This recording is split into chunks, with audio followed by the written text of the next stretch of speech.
नमस्कार। आज हम देख रहे हैं एक्सरसाइज 4.2।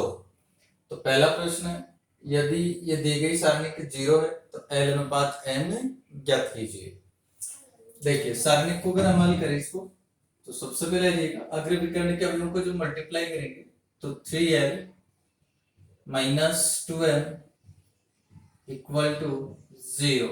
हमें L अनुपात M ज्ञात करना है तो पक्षांतरण करेंगे, L को एक साइड करेंगे, M को दूसरी साइड कर देंगे तो 3L इक्वल टू 2M। अनुपात का मतलब हम जानते हैं L बटा M इक्वल टू 2/3। इसका मतलब L अनुपात M ये बना आपके पास में 2/3। दूसरा प्रश्न हम देखते हैं। तो सेकेंड क्वेश्चन है सारणी के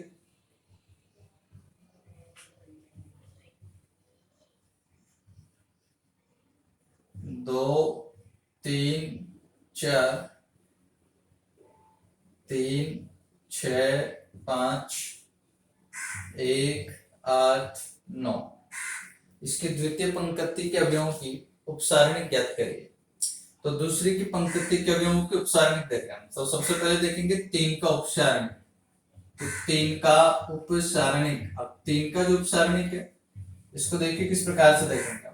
यहाँ ये जो 3 है, 3 दूसरी पंक्ति और पहले स्तंभ में है, इसलिए हम दूसरी पंक्ति और तीसरे स्तंभ के एलिमेंट्स को छोड़ देंगे तो आपके पास में बचेगा 3 8 4 9। ये आ गई 3 की उपसारणिक। अब हम बनाएंगे 6 का उपसारणिक। तो 6 का उपसारणिक, 6 का उपसारणिक जब बना रहे हैं तो देखिए 6 दूसरी पंक्ति और दूसरे स्तंभ में है, इसलिए हम दूसरी पंक्ति और दूसरे स्तंभ के एलिमेंट छोड़ देंगे तब आपके पास मिलेगा 2 1 4 9। अब हम बनाएंगे 5 का उपसारणिक। तो 5 का उपसारणिक,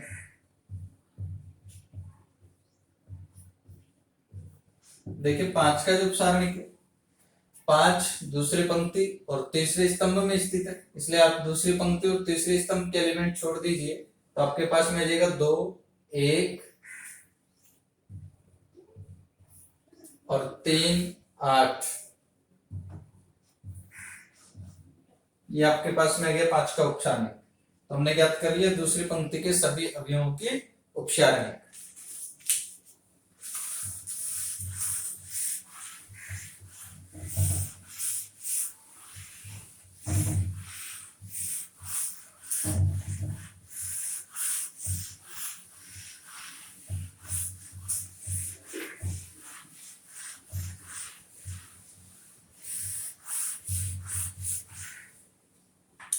नेक्स्ट तीसरा क्वेश्चन देखेंगे। अब तीसरा प्रश्न है जिसमें हमें एक सारणी दिया हुआ है और सारणी किस प्रकार से है 13 16 19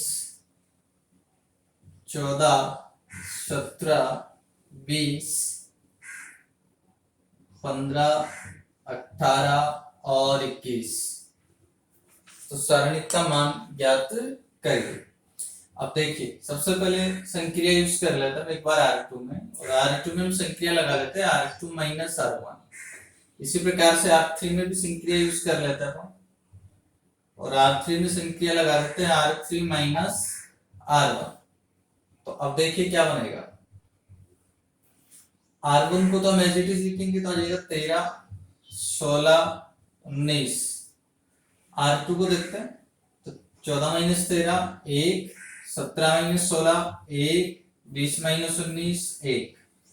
R3 में लगाना है R3 माइनस R1 तो 15 माइनस 13 2, 18 माइनस 16 2 और 21 माइनस 19 2। अब तीसरी पंक्ति के सभी एलिमेंट्स में से 2 आ जाएगा कॉमन। तो तीसरी पंक्ति के प्रत्येक अवयव से 2 जब कॉमन ले लेंगे तब अपने पास में इस प्रकार से जाएगा। पहली पंक्ति 13 16 19, दूसरी पंक्ति के सारे एलिमेंट 1 1 1 और तीसरी में से जब 2 कॉमन ले लिया गया तो आपके पास बचेगा 1 1 1। तो ये आपके पास में जाएगा 2 और इंटू। अब ये जो सारणिक है, इस सारणिक को हम देख सकते हैं, इसकी 2 पंक्तियां सर्वसम है, और सारणिक में जब कोई भी 2 पंक्ति या 2 स्तंभ सर्वसम हो तो सारणिक का मान 0 हो जाता है।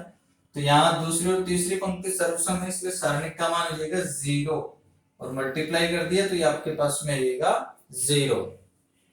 ये सारणिक का मान आ गया।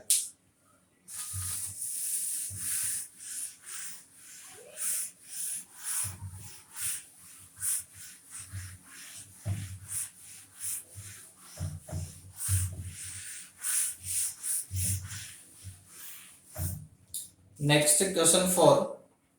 क्वेश्चन 4 अपने पास में, यदि किसी सारणिक के प्रथम व तृतीय स्तंभों को आपस में बदल दें तो सारणिक के मान पर क्या प्रभाव पड़ेगा। प्रथम और तृतीय स्तंभ को अगर बदल देंगे तो सारणिक का संख्यात्मक मान वही रहेगा, लेकिन उसका चिन्ह बदल जाएगा। जानते हो, सारणिक में कोई भी 2 पंक्तियां 2 स्तंभों का अगर विनिमय कर लेते हैं तो सारणिक का मान, संख्यात्मक मान वही रहता है, लेकिन उसका चिन्ह बदल जाता है। नेक्स्ट 5वां क्वेश्चन देखते हैं।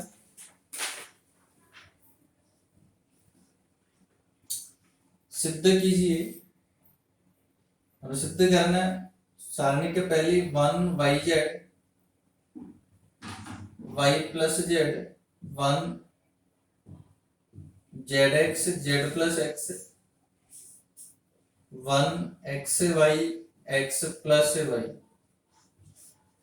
Equal to x minus y minus Z z minus X. ठीक है, इस सारणिक का मान हमें ज्ञात करना है। देखिए सारणिक में ये जो पहले स्तंभ इसके सारे एलिमेंट 1 1 1 है, तो यहाँ से हम 2 एलिमेंट को 0 बना सकते हैं। इनको दोनों को अगर 0 करें तो देखिए क्या बनेगा।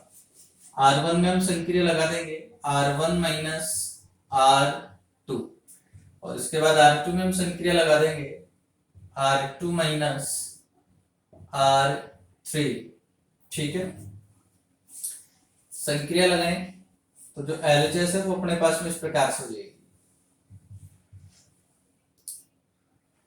R1 में आपने लगा लिया R1 माइनस R2, तो 1 माइनस 1 0 yz माइनस zx, तो z अगर कॉमन ले लिया जाएगा तो ये आपके पास बचेगा y माइनस x, और y प्लस z में से z प्लस x घटा देंगे तो z से z कैंसिल हो जाएगा, आपके पास आ जाएगा y माइनस x।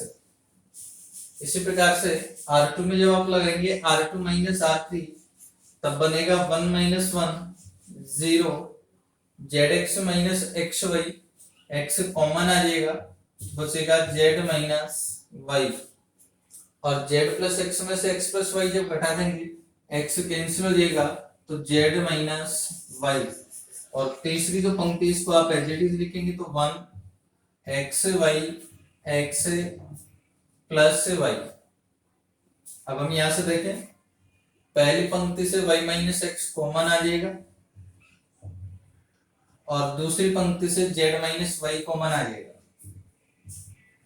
इनको कॉमन लेने के बाद हमारे पास जो सारणी को इस प्रकार से बचेगी 0 z और ये 1, यहाँ 0 यहाँ आपके पास बचेगा x, और z माइनस y कॉमन ले लिया तो 1। अब आपके पास आ जाएगा 1 xy x प्लस y। ठीक है भाई,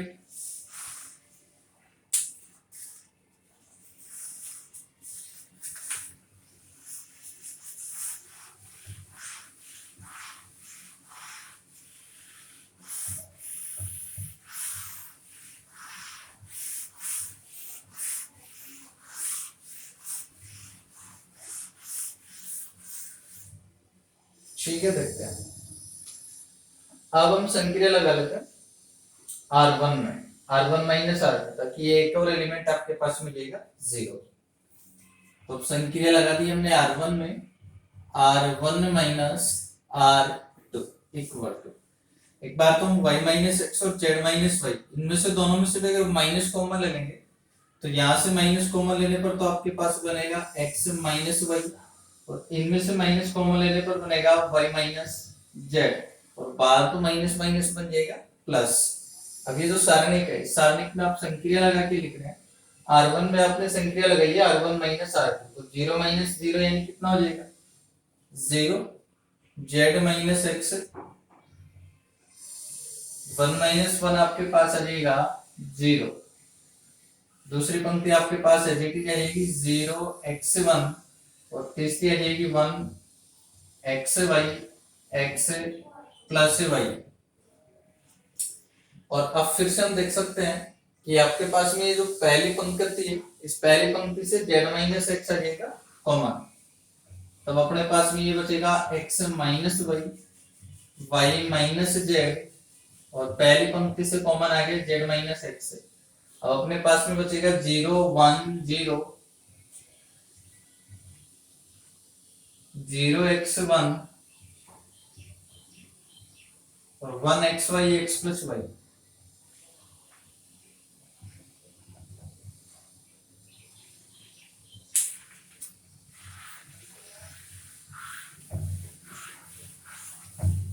और अब हम करेंगे सारणी का प्रथम स्तंभ के अनुदिश कर देंगे प्रसार, तब आपके पास में आ जाएगा x minus y y minus z minus x, और पहले दो एलिमेंट आपके पास में बन गए 0 और तीसरा एलिमेंट आपके पास में आ गया 1, और 1 को ले लेंगे तो ये प्रथम स्तंभ और तृतीय पंक्ति के एलिमेंट आप छोड़ देंगे तो बचेगा 1x 0 1।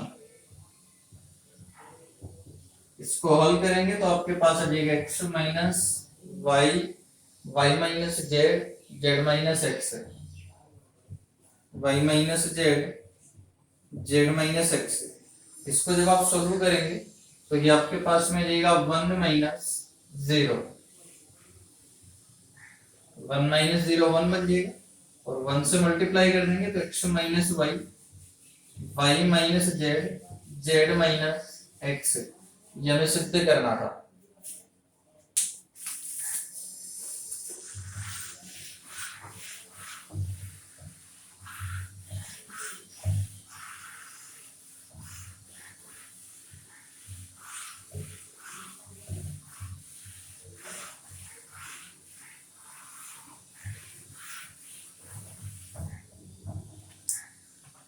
नेक्स्ट एग्जांपल 6 हम देखेंगे। अब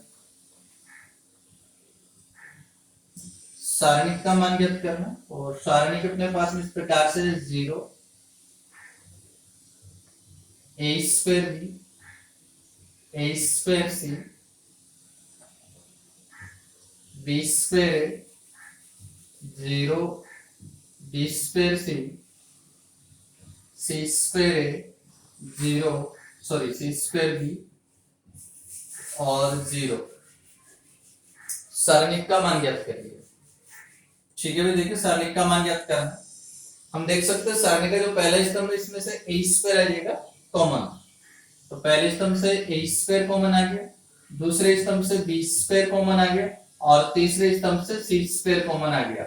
इनको जब हम लोग कॉमन ले लेते हैं तो कॉमन लेने के बाद में आपके पास बचेगा 0 b c।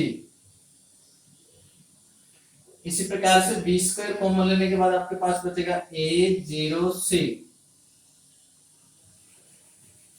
और तीसरे स्तंभ से c स्क्वायर कॉमन लेने के बाद आपके पास बचेगा a b 0।